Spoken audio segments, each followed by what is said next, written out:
All right, some questions for Coach? Go ahead, Rich. Just comment on that first half, trying to overcome all those miscues. You know, I thought when we stayed in the game at the half with, you know, obviously the big thing for us, and they kind of showed it today, is complementary football usually breeds success. And when we've been successful, we've been a positive in that turnover margin. And, you know, today we were just, you know, we literally gave them field position, you know, inside the 40, you know. We just didn't play complementary football. That's really the reality. And we have been very good at taking care of the football, and like today, we just didn't. We just did not. And, you know, it was almost too little, too late. You know, one of those deals. You know, in terms of scheme, in terms of how we went about it, I thought we had a good plan in all three phases. But, you know, that turnover thing will bite you right in the butt if you let it. But, you know, at the same time, you know, like I'll just share with you what I told the players. We're going in the right direction. You know, we never thought I'd sit here and say, you know, well, you got to improve from one win, but we got it to 3. Had it, you know, I really felt good about our opportunity that we had today for the 4th. But I also want to say this, okay? The kids that I'm coaching here, the men that I'm coaching, they do not quit. They practice hard. They, you know, like football. Motivating them to give great effort in those things is a non-issue.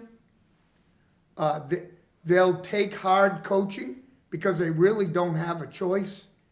Because myself and the staff that I've assembled, you know, expect results. And I think we got the guys with us. You know, the one thing that's hard is the general population, you know, they go by one thing, the wins and losses. Well, there's a lot of things that occur that you can see us taking the jump. You know, so obviously I think that's an important piece to note. You talked about it a little bit already, the field position for the defense, and especially in the first half, a bunch of times kind of with UConn starting on the other side of the 50. How were you kind of able to keep them off the board in a lot of instances and hold them to field goals and just kind of have that bend, don't break mentality? Well, you know, the thing is, there's strengths that we have on our team, and especially within our defense. And I thought the matchups, receiver to DB, for both groups, I thought our matchups, we were winning our matchups. You know, you can't overcome turnover. I mean, you know, I hate to say it, but 4 is a lot. So, you know, those things are difficult. You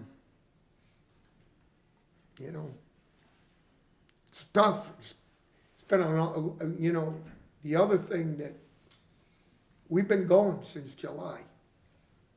You know, that's a tough run when you look at it and you're still playing the last weekend in November. Not that, you know, that we deserve a chest on our medal for doing it, because a lot of teams did it across the country. But like I told you, I'm going to kind of sit back. I'm going to meet with all the coaches, support people on Monday. I'm going to meet with all the players Tuesday, Wednesday, Thursday, because we're in a dead period. which is a new thing. And just sit down, analyze, and figure out what we gotta do to get better. And obviously, one of them is, you gotta recruit. You gotta recruit 365 days a year.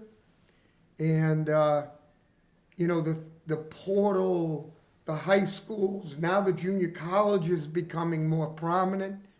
We don't have time as coaches to sit back and take a break. We gotta go. And, you know, that's the plan. That's the plan. And I think we're doing a good job in recruiting. We're not a finished product by all means, but, you know, I was thinking about it the other day. We have a strong nucleus coming back on offense, defense. There's some things that, you know, I'm gonna evaluate from a personnel standpoint that we've gotta get better at, and we will.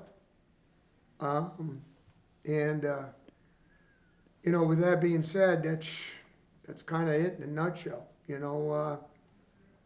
They beat us today because they won the turnover battle. Would you agree with that? And, obviously, it's disappointing because we've been, you know, going in a positive direction in that area for sure. Don, did you see anything just on the fly in terms of the punt protection that might have led to the 2 partial blocks? Well, the punter got hurt. So we went, you know, to the second guy, Street, and the problem, he hasn't had any activity. So he's in an under the gun situation, and we were doing the rocket punt, which means if I'm here, I catch the ball and I'm working to my right to punt the ball. And we needed to do that, not because of what we wanted to do, what their protections tell you or dictate for you to do. And, you know, that's a problem. Then even on the field goals and so forth, one of the problems that we were gonna have is, you know, we have a left-handed holder and a right-handed, you know, guy that was gonna end up kicking, but it didn't seem to come to fruition. So, you know, in a bad way. I mean, short kicks you're not worried about, but game-winning kicks you're worried about that, you know, tend to be of the longer variety. How much closer do you feel this team is, now that you've played 12 games this year, than maybe you thought they were going to get to? Well, you know, I don't want to cry, but the early games that we lost, starting in week 3 at home, with, you know, Tyson being hurt, and we had a Carson, Carlos, who does a good job for us. But the bottom line is, you know, your starter's, you know, not there. You know, and he's the guy you kind of set everything to. Carlos did a good job, but then he gets hurt. So we kind of got a little bit derailed in terms of what we wanted to do and what we were working on doing. And then, but, you know, in those 4 games, we could have won all 4 of them if things would have gone, you know, could have gone our way. Now, they didn't, but I'm just saying, we were in all of those games with a chance. And I just would have, you know, would have liked it if we could have kept the guy that we, you know, I'll tell you, Tyson Fumakan is a tough guy. He was not healthy. But, you know, he was obviously through rehab and all the things that you do in the rehab course, we were able to, you know, keep him in one piece and really get a solid year out of him. So, you know, that was good.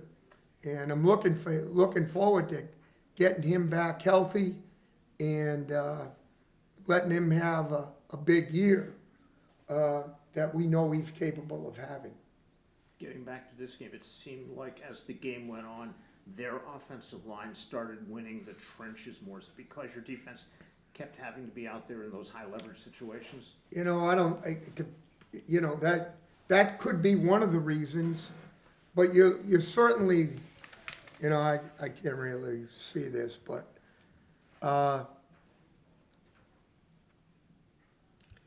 you know, you're right, you're starting to get up there, you know, 70-something, 74 plays. We've been averaging about the low 60s. So, you know, that hurts. You know, there's no question. I think that, you know, we logged some minutes. But guess what? That's football. When that happens, you know, put your big boy pants on and go out and play. And I thought the guys kept competing. But, you know, that's why the you know, complementary football is so important.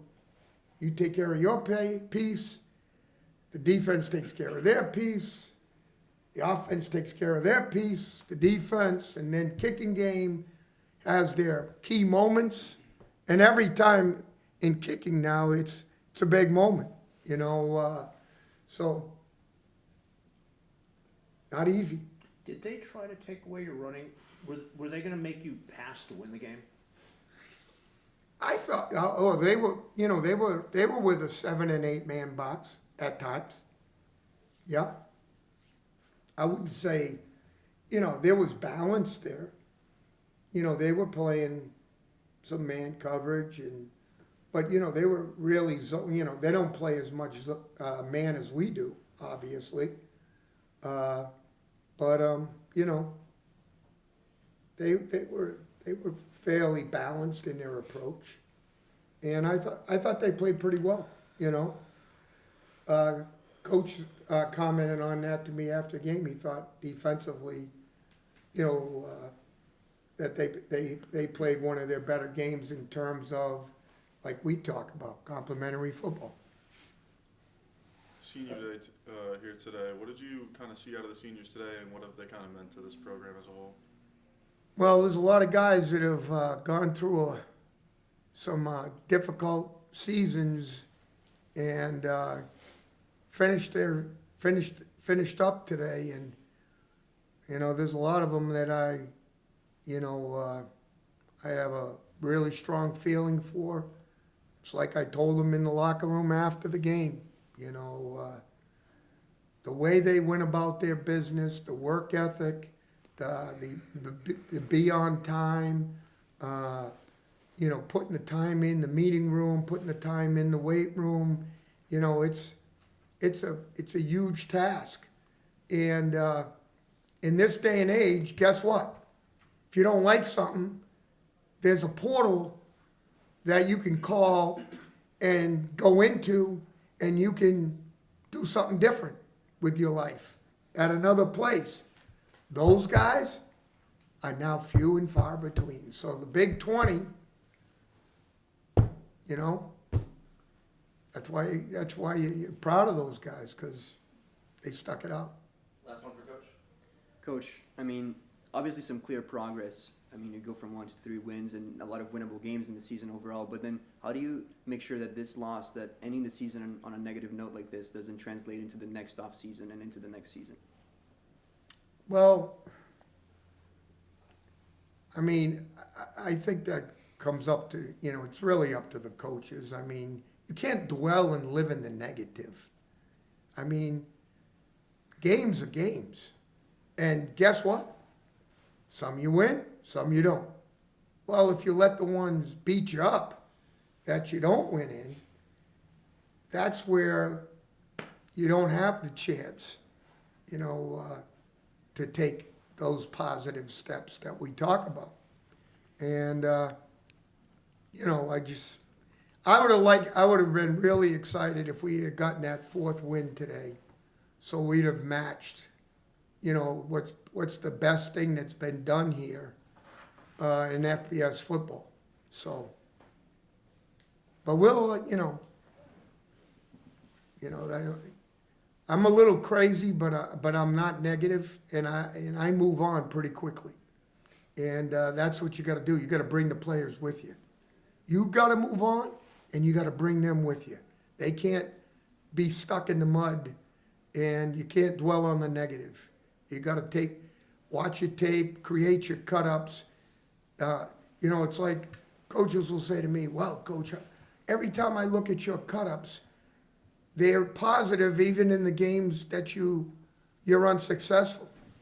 Why do you think that is? People learn better when they rely and count on their positive experiences, and that goes visually too, through film. So, that's kind of a little coaching thing that I believe in. So, but you're right, they could, if you want them to be stuck in the mud, you can do that. Just help them go there. I'm not doing that.